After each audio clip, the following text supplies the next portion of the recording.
വരും നിമ്മി.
രവിയേട്ടൻ വല്ലാതെ ക്ഷീണിച്ചു. ഞങ്ങളെ കുറിച്ച് ഓർത്ത് മനസ്സ് വിഷമിച്ചിട്ടാവും. വേറെ ഞാൻ ആരെ കുറിച്ച് ഓർക്കാൻ? മൊയ്തൊക്കെ ഉണ്ട് സഹായത്തിന്. അതോർത്ത് വിഷമിക്കരുത്. കൂട്ടിന് മേരിക്കുട്ടിയും. സ്വയം താങ്ങാൻ കെൽപ്പില്ലാത്ത പാവങ്ങൾ. അവരുടെ തണലിൽ എനിക്ക് ഊഹിക്കാൻ നമ്മി നീ അനുഭവിക്കുന്ന ദുരിതം. അമ്മ, അച്ഛനെ വിളിച്ചിട്ട് പോവാ അമ്മ. നിമ്മി, ശിക്ഷ കഴിഞ്ഞ് പുറത്തു വരാൻ 12 വർഷമെങ്കിലും കഴിയും. അതുവരെ വേണ്ട നിമ്മി. എന്നെങ്കിലും പുറത്തു വരുമ്പോ കുട്ടി ഘോഷിക്കാനുള്ള എന്റെ അഭിമാനത്തിന്റെ പേര് പറഞ്ഞ് അതുവരെ നീ മോളും. വേണ്ട നിമ്മി, കഴിഞ്ഞതെല്ലാം മറന്നുകളെ. എല്ലാം നഷ്ടപ്പെട്ട എനിക്ക് അഭിമാനം മാത്രമായിട്ട് എന്തിന് ബാക്കി? നീ മോളും കൂടെ ഡാഡിയുടെ അടുത്തേക്ക് തിരിച്ചു പോയിക്കോളൂ. പട്ടിണി കിടന്നാലും തെണ്ടേണ്ടി വന്നാലും ഞാൻ ആ പടി കയറില്ല. രവിയേട്ടന് തലകുനിയാൻ ഈ ജന്മം ഞാൻ അനുവദിക്കില്ല. പിന്നെ നീ മോളും എന്ത് ചെയ്യുന്നു? എനിക്കറിഞ്ഞൂടാ രവിയേട്ട, എനിക്കറിഞ്ഞൂടാ.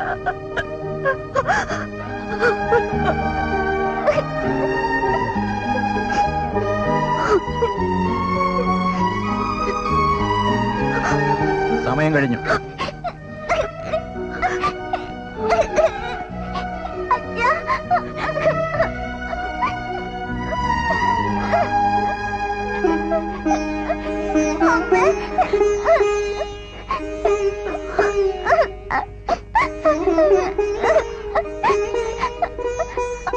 നമുക്ക് വീട്ടിൽ പോ.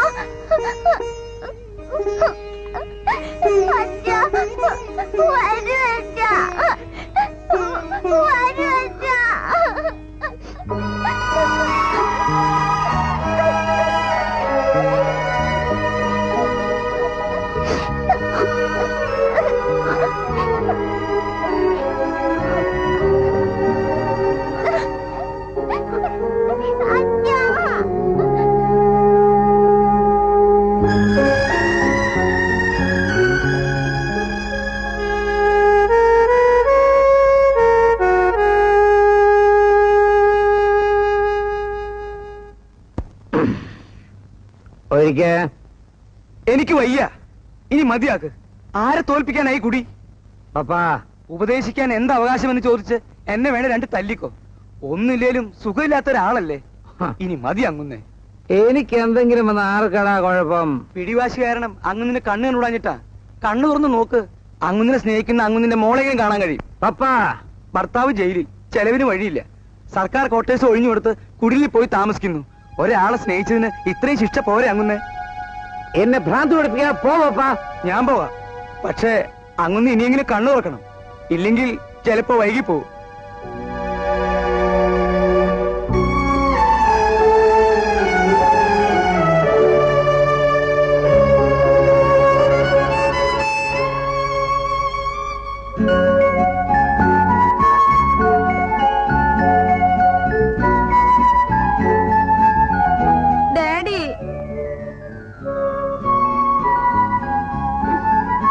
എന്താ മോളെ? എന്റെ മുറിയിൽ AC വർക്ക് ചെയ്യുന്നില്ല. ഭയങ്കര ചൂട്. അവിടെ കിടന്ന് ഉറക്കം വരത്തില്ല.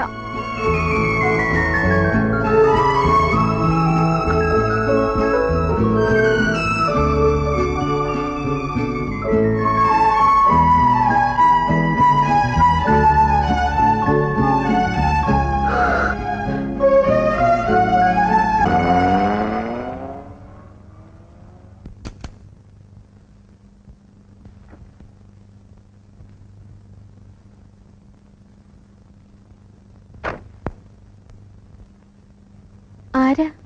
നിമ്മിയുടെ ഡാഡി. അവളെ ഒന്ന് കാണണമായിരുന്നു. അകത്തേക്ക് വരൂ.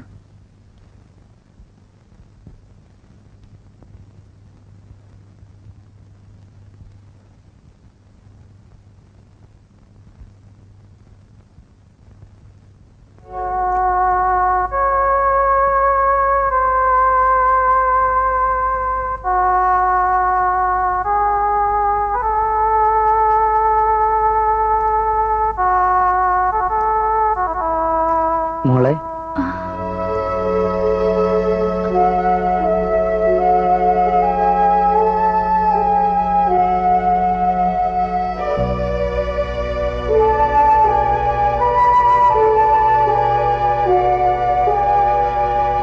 കഴിഞ്ഞതൊക്കെ മറക്ക്. തെറ്റും ശരിയും ആരുടേതുമാകട്ടെ. മോള് അച്ഛനോട് ക്ഷമിക്ക്. നിന്റെ ഇപ്പോഴത്തെ നില കാണുമ്പോ ഞാൻ ആകെ തളർന്നു പോകുന്നു. വരൂ, നമുക്ക് വീട്ടിലേക്ക് പോവാം.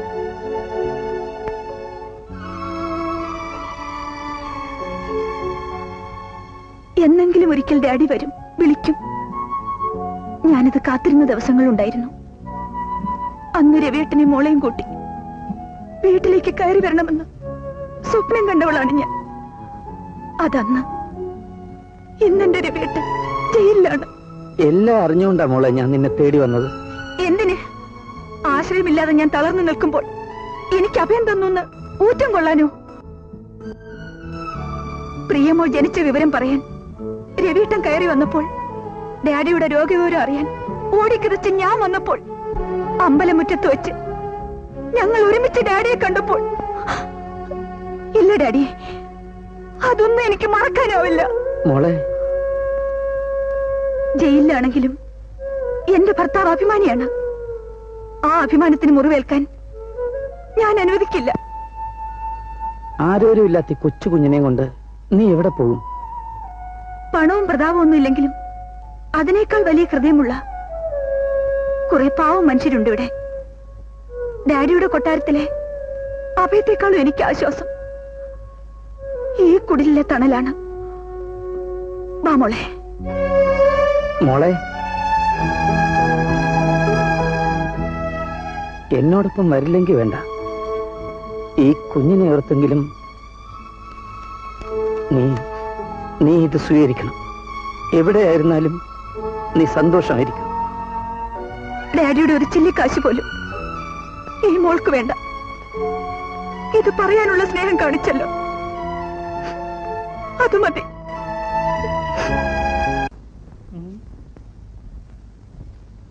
എന്താടാ കോന്നൂട്ടി, ഇതെന്താടാ പതിവില്ലാണ്ടൊരിരിപ്പ്?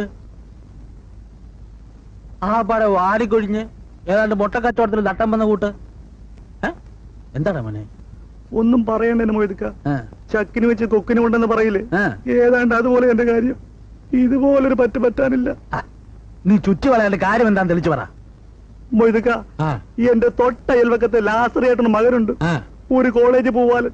അവൻ ഓരോന്നും പറഞ്ഞ് എപ്പോഴും വീട്ടിൽ വരും. അയൽവക്കല്ലെന്ന് കരുതി ഞാനത് കാര്യം വെക്കില്ല.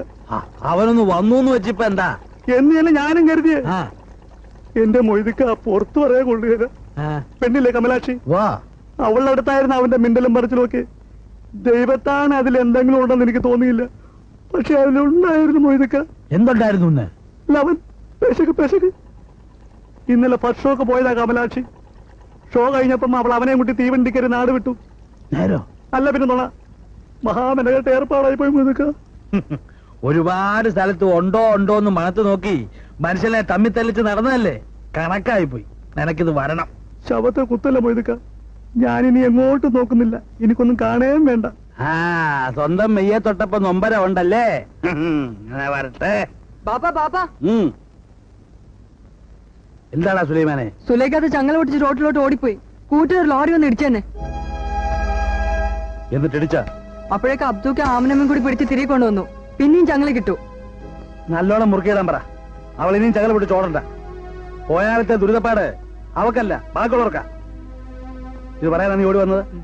പറഞ്ഞില്ലേ? ഇനി സുലൈമാൻ പോ.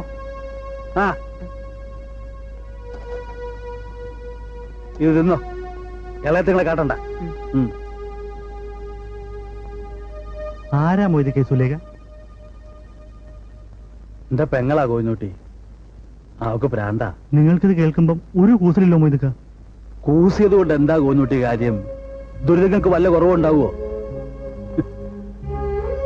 തളർവാദം പിടിച്ചു കിടക്കണ ഉമ്മ, മൊയ് ചൊല്ലി തിരിച്ചു വന്ന മൂത്ത പെങ്ങള്, പ്രാന്തത്തി സുലേഖ, പിന്നെ നമ്മുടെ ബീവിയും 6 മക്കളും.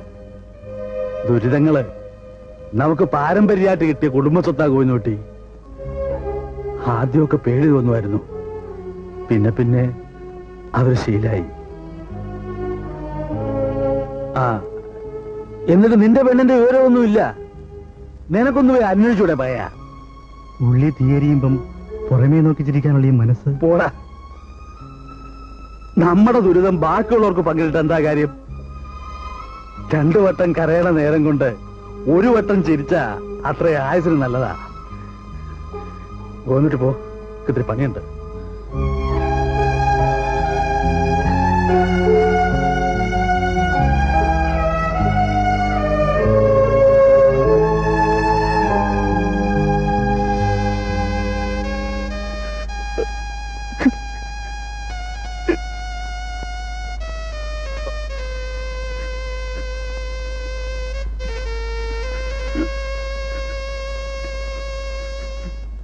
മൊയ്തുക്കാടെ പെങ്ങക്ക് അസുഖം കൂടുതലാണെന്ന്. പാവം, എടുക്കാൻ വയ്യാത്ത ചുമടാണ് ഈശ്വരൻ ആ നല്ല മനുഷ്യന്റെ ചുമലിൽ ഏൽപ്പിച്ചത്. ഈ സാഹചര്യത്തിൽ മൊയ്തുക്കായെ നമ്മൾ ആശ്രയിക്കുന്നത് ശരിയല്ല. വലിയ മനസ്സുള്ളോണ്ട് മൊയ്തുക്ക അത് പറയില്ലെങ്കിലും ഞാനിന്നൊരു സ്ഥലം വരെ പോവുകയാണ്. എങ്ങോട്ട്? അപ്പച്ചൻ മരിച്ച പിന്നെ ഞാൻ നാട്ടിലേക്ക് പോയിട്ടില്ല. പേരിനുള്ള സ്വത്തുക്കൾ ഇളയപ്പന്റെ നോട്ടത്തിലാണ്. അത് വാങ്ങണം. മറ്റുള്ളവരെ ബുദ്ധിമുട്ടിക്കുന്നതിനേക്കാൾ നമുക്ക് അവകാശപ്പെട്ട് വാങ്ങുന്നതല്ലേ നല്ലത്. ഞാൻ നാളെ രാവിലെ ഇങ്ങി വരും.